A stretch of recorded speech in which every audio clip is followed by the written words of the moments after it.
غلامی میں نہ تو بندہ حق بات کہہ سکتا ہے، نہ بندے کا ضمیر اپنا ہوتا ہے، نہ نظریہ، فکر اور سوچ اپنی ہوتی ہے۔ مختصر الفاظ میں ہم اگر غلامی کا جائزہ لیں تو یہ بات سمجھ آتی ہے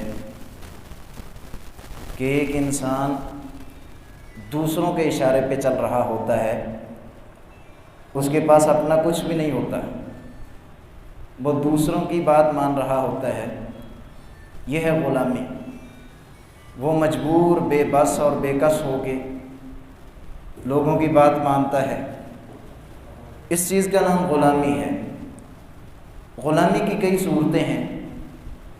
انسان کے ہاتھوں سے بھی غلام ہو سکتا ہے، شیطان کے ہاتھوں بھی بندہ غلام ہو سکتا ہے، جیسا کہ قرآن پاک میں ہے،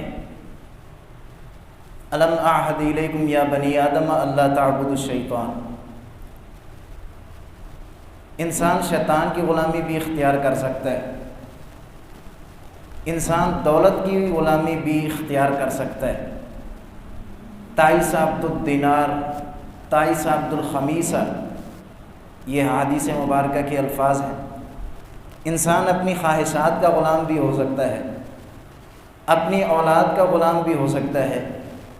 غلامی کا معنی مفہوم یہ ہے کہ بندہ مجبور ہو جائے اور زبردستی کسی کی بات ماننے کے لیے بندے کے پاس کوئی اور راستہ نہ ہو، یہ غلامی ہے۔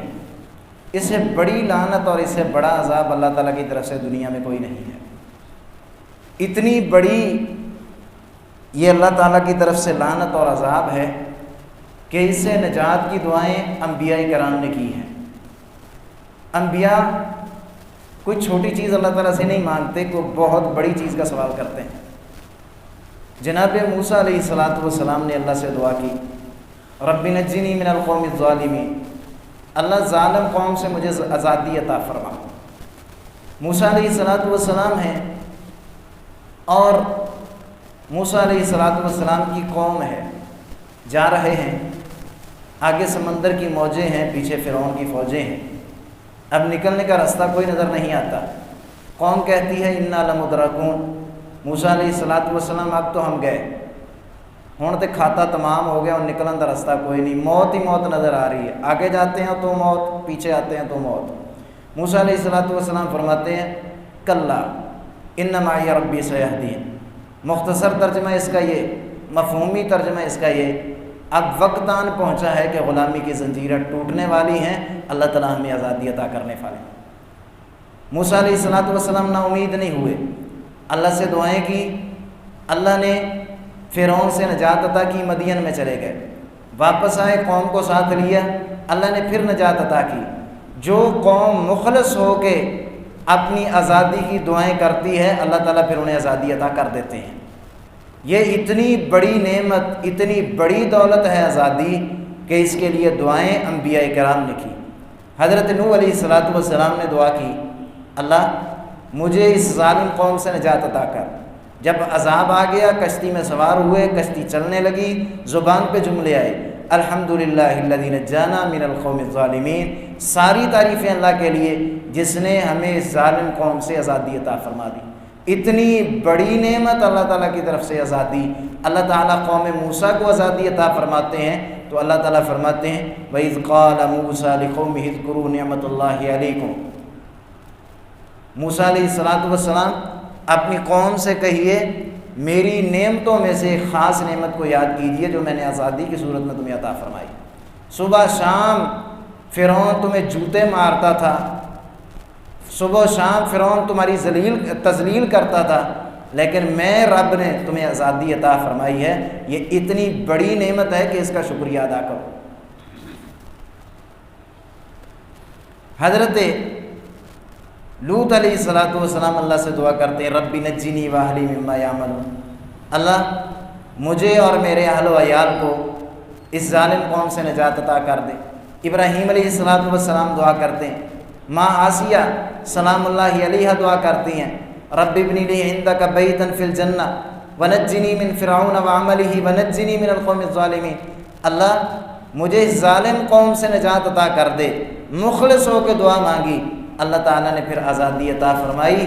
اصل میں آزادی یہ ہے کہ بندہ دنیا والوں کی غلامی سے چھٹکارا پا کے، دنیا کی آسائش اور علائش سے چھٹکارا پا کے اللہ کی غلامی میں آ جائے۔ جب جناب رسول اللہ صلی اللہ علیہ وسلم نے اہل نجران کی طرف خط لکھا تو اس میں آپ نے ایک بڑی جامع بات درج فرمائی، دلائل النبوہ میں یہ بات موجود ہے۔ آپ نے فرمایا اللہ تعالیٰ نے مجھے بھیجا، میری بعثت کا مقصد یہ ہے کہ میں لوگوں کو بندوں کی غلامی سے نکال کے اللہ کی بندگی میں دے دوں۔ یہ اصل میں آزادی ہے۔ حضرت ربیع بن عامر رضی اللہ تعالیٰ شاہ رستم کے سامنے کھڑے ہو کے اعلان کرتے ہیں، اللہ تعالیٰ نے ہمیں بھیجا ہے، ہم یہ پیغام لے کے آپ کے پاس پہنچے ہیں، ہم بندوں کی غلامی سے نکالنے آئے ہیں، بندوں کو اللہ کی غلامی میں دینے آئے ہیں۔ اصل میں آزادی یہ ہے۔ ہمارے ہاں ایک بات کی جاتی ہے، آزادی افکار، آزادی نسواں، آزادی اظہار رائے، یعنی افکار، بندہ فکر اور سوچ میں آزاد ہے، جو مرضی کہتا رہے، جو مرضی سوچتا رہے، جبکہ دین اسلام اپنے ماننے والے کو پابند بناتا ہے، آزادی دیتا ہے اصول و ضوابط کے تحت، حدود و قیود میں رہتے ہوئے آزادی دیتا ہے، اور کہتا ہے من کان یؤمن باللہ والیوم الآخر فلیقل خیرا او لیصمت۔ بات کہنی ہے تو اچھی، آزادی اظہار رائے، آزاد ہے، بول کے لب آزاد ہیں تیرے، بول کے لب آزاد ہیں تیرے، تو آزاد ہے، بول سکتا ہے، لیکن بولنے سے پہلے تو کہنا کیا چاہتا ہے۔ جو جملے بولنا چاہتا ہے اس کا انجام کتنا بھیانک ہو سکتا ہے۔ بات کہنی ہے تو اچھی کہہ، بھلی بات کہہ، سوچنا ہے تو اچھا سوچ۔ آزادی اظہار رائے، آزادی اظہار فکر، تیری فکر آزاد ہے، تیرا ذہن آزاد ہے، تیری سوچ آزاد ہے، تیرا نظریہ آزاد ہے۔ جناب بلال رضی اللہ تعالیٰ عنہ نے پتھر اوپر رکھوا کے، پتھر کے نیچے لیٹ کے، مارے کھا کے، تکلیفیں اور صعوبتیں برداشت کر کے، آل یاسر نے اپنے گھرانے کو شہید کروا کے احد احد کی صدائیں بلند کی، پیغام یہ دیا کہ بول کے لب آزاد ہے تیرے، تو غلام نہیں ہے، تو غلام اللہ کا ہے اور اس کے رسول کا ہے۔ تو آزاد ہے اپنی فکر میں، اپنے نظریے میں، اپنی سوچ میں، تو آزاد ہے، تو کہتا رہے، اپنے عقائد کا اظہار کرتا رہے، اپنی سیاست کا اظہار کرتا رہے، اپنی ثقافت اور تہذیب کو بیان کر، تمدن کو بیان کر، تو آزاد ہے، بول کے لب آزاد ہیں تیرے۔ حضرت بلال رضی اللہ تعالیٰ عنہ نے احد احد کی صدائیں لگائیں، جناب رسول اللہ صلی اللہ علیہ وسلم۔ یہ آزادی فکر ہے، بندہ لوگوں کی غلامی چھوڑ کے اللہ کی غلامی میں آ جائے، یہ آزادی ہے، یہ آزادی ہے۔ جناب رسول اللہ صلی اللہ علیہ وسلم نے اللہ تعالیٰ کی اس نعمت کو یاد رکھا۔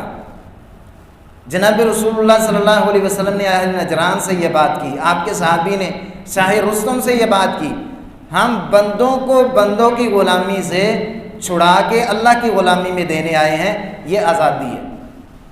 اور اس نعمت کا، اس آزادی کا تقاضا کیا ہے؟ اللہ تعالیٰ فرماتے ہیں لعلکم تشکرون۔ مہاجرین مکہ کو اللہ تعالیٰ خطاب فرماتے ہیں وَاذْكُرُوا إِذْ أَنْتُمْ قَلِيلٌ مُسْتَضْعَفُونَ فِي الْأَرْضِ تَخَافُونَ أَنْ يَتَخَطَّفَكُمُ النَّاسُ فَآوَاكُمْ وَأَيَّدَكُمْ بِنَصْرِهِ وَرَزَقَكُمْ مِنَ الطَّيِّبَاتِ لَعَلَّكُمْ تَشْكُرُونَ۔ شکریہ ادا کرو، یہ آزادی مل گئی۔ ایک دور وہ تھا تم چند لوگ تھے، اللہ تعالیٰ نے آزادی عطا فرمائی، خوف کھاتے تھے۔ لِإِيلَافِ قُرَيْشٍ إِيلَافِهِمْ رِحْلَةَ الشِّتَاءِ وَالصَّيْفِ فَلْيَعْبُدُوا رَبَّ هَذَا الْبَيْتِ۔ اس بیت اللہ کے رب کی عبادت کرو، الذی اطعمہم من جوع وآمنہم من خوف، جس نے بھوک میں کھانا کھلایا اور جس نے خوف میں امن عطا کر دیا۔ خوف کھا رہے تھے، ڈر رہے تھے، گھبرا رہے تھے، ابھی کوئی اوپر سے آ کے اچک کے لے جائے گا، ابھی کوئی اٹھا کے ہمیں کہیں کا کہیں پھینک دے گا، زندگی اور موت کے خطرے میں تھے، ڈر رہے تھے۔ اللہ تعالیٰ نے تمہیں جگہ بھی دی، تمہاری مدد بھی کی، اللہ تعالیٰ نے تمہیں آزادی بھی عطا فرمائی، اللہ تعالیٰ نے تمہیں کھانا بھی عطا کیا، اللہ تعالیٰ نے تمہیں رزق بھی دیا، اللہ تعالیٰ نے خوف سے نکال کے امن بھی عطا کر دیا، ریاست مدینہ مل گئی۔ اب اللہ کا شکریہ ادا کرو۔ ملک پاکستان آزاد ہوا۔ بہت بڑے شیخ حضرت علامہ ارشاد اللہ قصری حفظہ اللہ تعالیٰ نے فرماتے ہیں، یہ ملک پاکستان انگریز سے تو آزاد ہو گیا، لیکن انگریز کے پالے ہوئے سے آج تک یہ ملک آزاد نہیں ہو سکا۔ ہم جسمانی طور پہ آزاد ہو چکے ہیں، لیکن ذہنی طور پہ ہم غلام ہیں۔ ہم کہتے ہیں ہم آزاد ہیں، لیکن ذہنی طور پہ ہم غلام ہیں۔ کیا ہمارے سیاستدان آزاد ہیں؟ ہمارا عدلیہ کا نظام، ہمارے ججز حضرات آزاد ہیں؟ ہماری سیاست اور قیادت آزاد ہے؟ ہم IMF سے آزاد ہیں، امریکہ سے آزاد ہیں، یہودیوں سے آزاد ہیں، عیسائیوں سے ہم آزاد ہیں، غیر مسلموں سے ہم آزاد ہیں، ان کی تہذیب، ان کے تمدن، ان کے معاشرے سے ہم آزاد ہیں، ان کے لباس سے ہم آزاد ہیں، ان کی تعلیم سے ہم آزاد ہیں۔ ہم غلام بنائے جا چکے ہیں۔ اور جن لوگوں نے ملک پاکستان کو بنانے کے لیے 20 لاکھ قربانیاں کم و بیش پیش کی، کیا ہم ان کے خون کے غدار نہیں بنتے؟ قیامت والے دن انہوں نے ہم سے پوچھنا نہیں کہ ہم نے اپنی بیٹیوں کو قربان کر دیا، اپنے بیٹوں کو قربان کر دیا، نوجوان قربان ہوئے، بوڑھے قربان ہوئے، مائیں قربان ہوئی، عزتیں لوٹی گئیں۔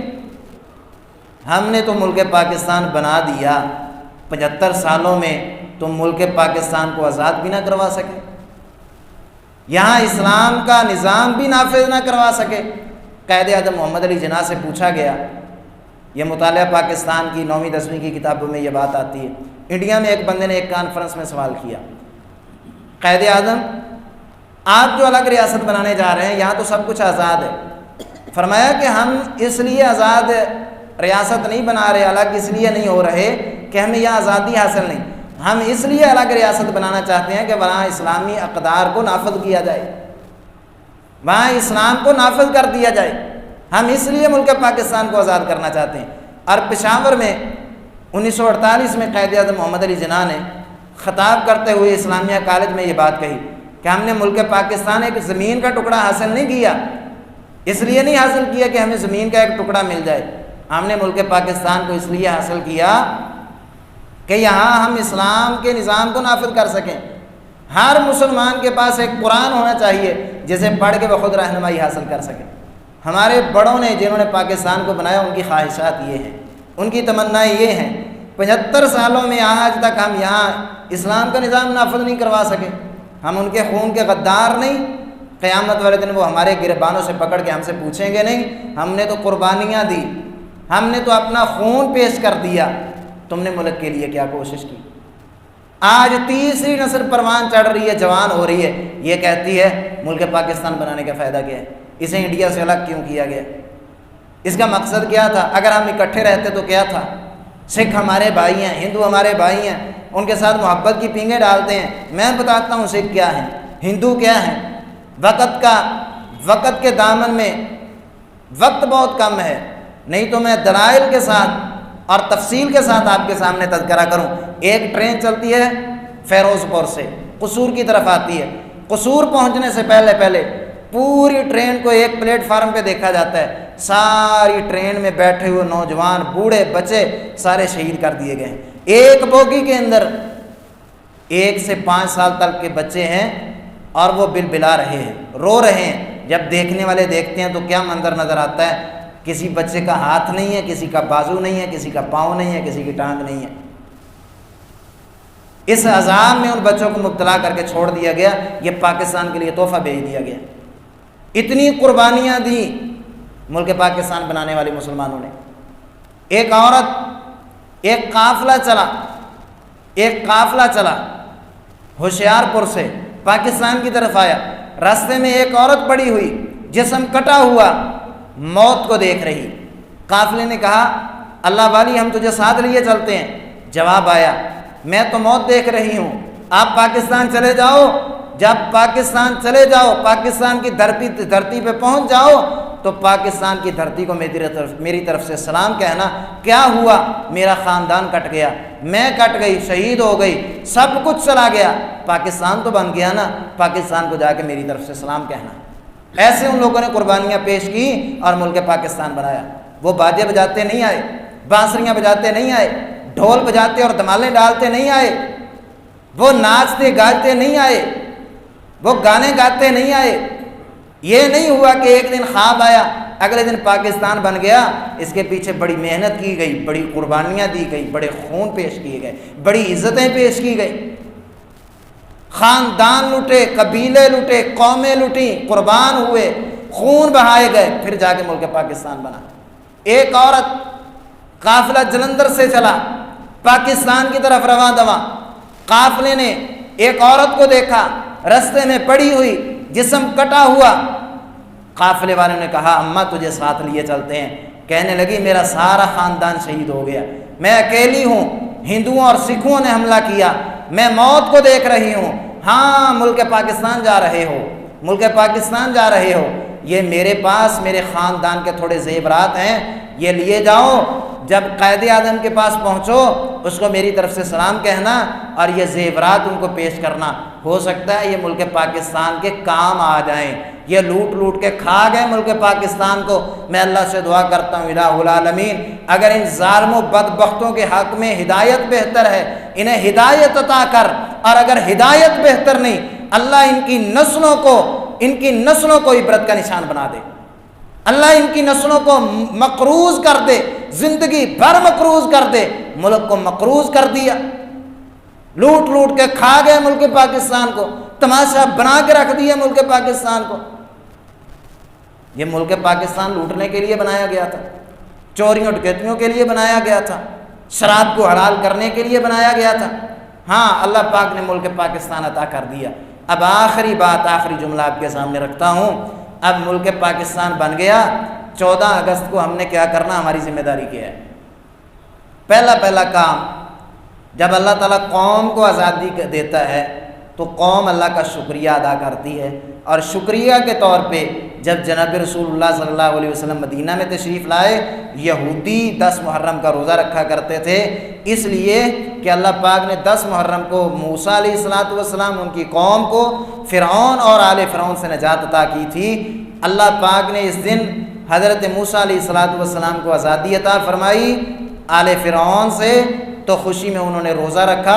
ہم نے کوشش کرنی ہے، جناب رسول اللہ صلی اللہ علیہ وسلم نے روزہ رکھا 10 محرم کا، فرمایا آئندہ اللہ پاک نے زندگی بخشی تو میں 9 کا بھی روزہ رکھوں گا۔